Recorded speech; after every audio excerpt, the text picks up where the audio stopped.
બધા જ છે અહીં છે, હવે કોઈ નાનું કોઈ મોટું નહીં, કાર્ય કરતા બધા એક જ હરકા છે.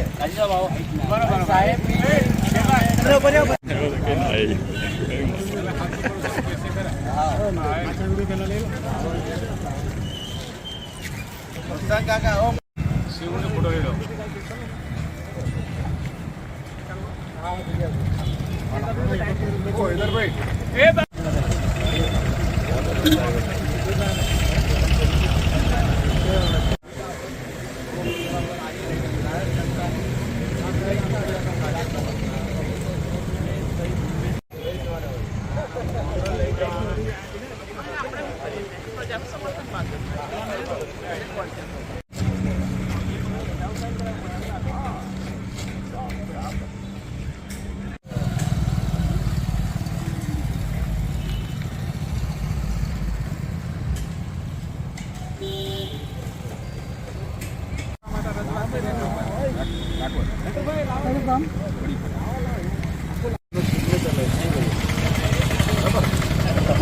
આપો તમે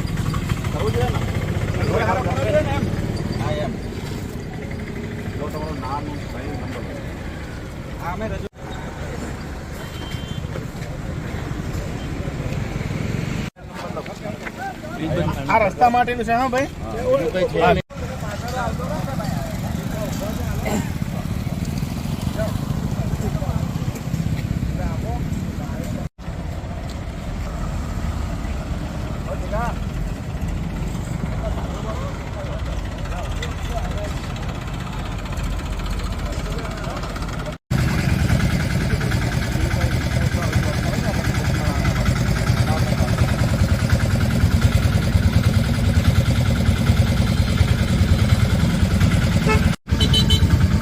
એક મિનિટ પાછળ છે કોઈ? પાછળ કરાય છે પહેલા. સંદીપ પાછળ છે ભાઈ બેટા.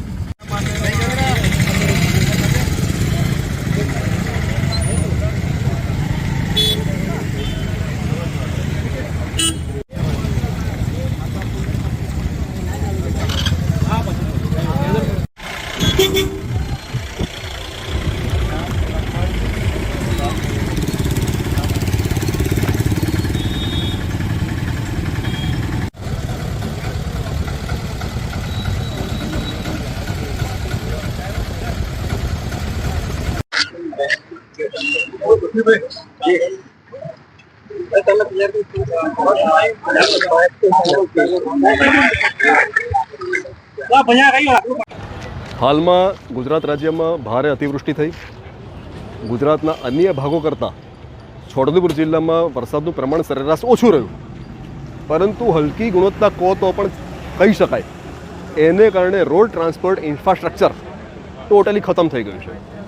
એટલા માટે એના કારણે છોટાઉદેપુર જિલ્લાની પ્રજા છોટાઉદેપુર જિલ્લા મથકે આવન જાવન કરવામાં અને એ સાથે સાથે સ્ટુડન્ટોને, કિસાનોને, આમ પ્રજાને જે તકલીફ પડી રહી છે એ તકલીફનો અવાજ ભારતીય જનતા પાર્ટીની ગુજરાત રાજ્ય સરકાર સમક્ષ રજૂ કરવા માટે અત્યારે છોટાઉદેપુર જિલ્લા કોંગ્રેસ તરફથી સહી એકત્રીકરણનો કાર્યક્રમ ચાલી રહ્યો છે. એમાં પૂર્વ ધારાસભ્ય શ્રી સુખરામભાઈ સાહેબ પણ હતા. નામી અનામી કાર્યકર્તાઓએ હાજરી આપી અને એનાથી આગળ વધીને જાહેર જનતાએ જે પ્રતિસાદ આપ્યો છે એ જબરજસ્ત પ્રતિસાદ આપ્યો છે. એના પરથી એવું કહી શકાય કે હાલમાં જે રાજ્ય સરકારની નબળી કામગીરીને કારણે જે ઇન્ફ્રાસ્ટ્રક્ચર ખતમ થઈ ગયું રોડ ટ્રાન્સપોર્ટનું, તો એના માટે પ્રજાના મનમાં ભારોભાર રોષ છે. આ રોષ સરકાર સુધી પહોંચાડવા માટે એનું એક માધ્યમ જિલ્લા કોંગ્રેસ સમિતિ બની છે અને અમે સહી એકત્રીકરણ કરીને 6 સપ્ટેમ્બરના રોજ છોટાઉદેપુર કલેક્ટરશ્રીને આપવાના છે. અને અમારી મુખ્ય માંગણી એ રહેશે કે છોટાઉદેપુર જિલ્લાનું રોડ ટ્રાન્સપોર્ટ ઇન્ફ્રાસ્ટ્રક્ચર તાત્કાલિક યુદ્ધના ધોરણે મરમ્મત કરવામાં આવે અથવા તો નવીન બનાવવામાં આવે. Thank you. આજે અમે છોટાઉદેપુર કોંગ્રેસ પાર્ટીના કાર્યકર્તાઓ, અમારા નેતા, પૂર્વ વિરોધ પક્ષના નેતા માનનીય સુખરામભાઈના નેતૃત્વમાં સહી ઝુંબેશનો કાર્યક્રમ શરૂ કર્યો છે. આજનો પહેલો દિવસ છે. સહી ઝુંબેશનો હેતુ છે કે આ વરસાદમાં ભાજપ સરકારના 30 વર્ષનું જે એમનું શાસન છે એની પોલ ખુલી ગઈ છે. એમણે બેફામ રેતખણ કરાવ્યું, કેટલું કાયદેસર કેટલું ગેરકાયદેસર બંને એમણે કરાવ્યા. એના કારણે નેશનલ હાઈવે નંબર 56 તૂટી ગયો. એમને જે ડાયવર્ઝન બનાવ્યું હતું એ પણ હમણાં જ તૂટી ગયું. અને સરકારના જે મંત્રી છે, પ્રભારી મંત્રી છે, એ આવીને કહે છે કે જિલ્લામાં કોઈ નુકસાન થયું નથી. એ જિલ્લાના લોકોની મસ્કરી છે. આ હાઈવે તૂટવાથી, આ ડાયવર્ઝન ધોવાઈ જવાથી અહીંના વિદ્યાર્થીઓને નુકસાન પડે છે, અહીંના વેપારીઓને નુકસાન પડે છે, અહીંનો ધંધો રોજગાર કરનારાઓને નુકસાન થાય છે. કોઈ બીમાર પડે એને દવાખાને જવું હોય, કોઈ પ્રસૂતા મહિલા છે એને દવાખાને જવું હોય તો એમને ખૂબ તકલીફ પડે છે. આ પ્રકારની હાલાકીમાં જો સરકારનો મંત્રી જો કહેતા હોય કે કોઈ તકલીફ થઈ નથી, મતલબ કે ગુજરાત સરકાર છોટાઉદેપુરના લોકો માટે કશું કરવા માગતી નથી.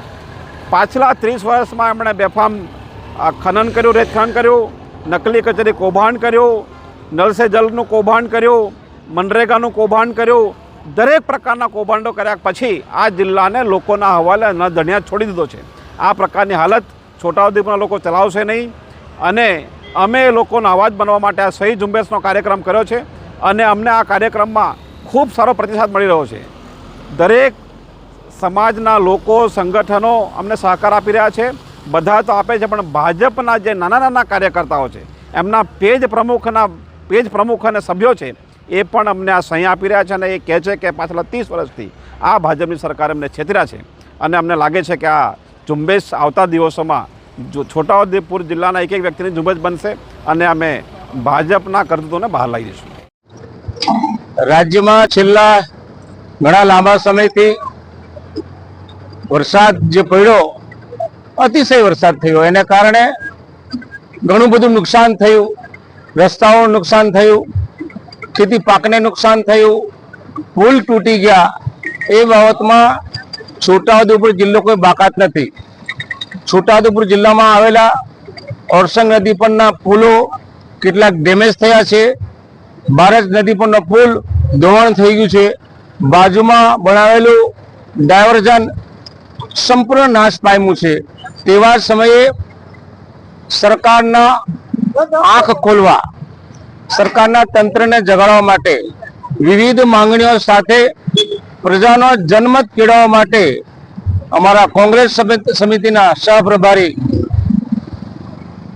અને પ્રભારી ઉષા નાયડુજી અને તેમના માર્ગદર્શન હેઠળ જગાભાઈ અને શશીભાઈના નેતૃત્વ હેઠળ અમારા દિલુભાઈ ઠક્કર બુડેલીવાળા અને જબુગાંવવાળા અમારા ભોલો નટુભાઈ કોંગ્રેસ સમિતિ, અમજદ ખાનકા બચ્ચા, બધા ભેગા થઈને અમે સરકારની જે જાડી ચામડી છે એ જાડી ચામડીને ખંખોરવાનું કામ, એના સુધી વાચા પહોંચાડવાનું કામ, પ્રજાનો જનમત લઈને સામૂહિક રીતે, આમાં પાર્ટી પોલિટિક્સ નથી, પણ ભાજપવાળા નહીં આવે કારણ કે એમની બોલતી બંધ થઈ જાય.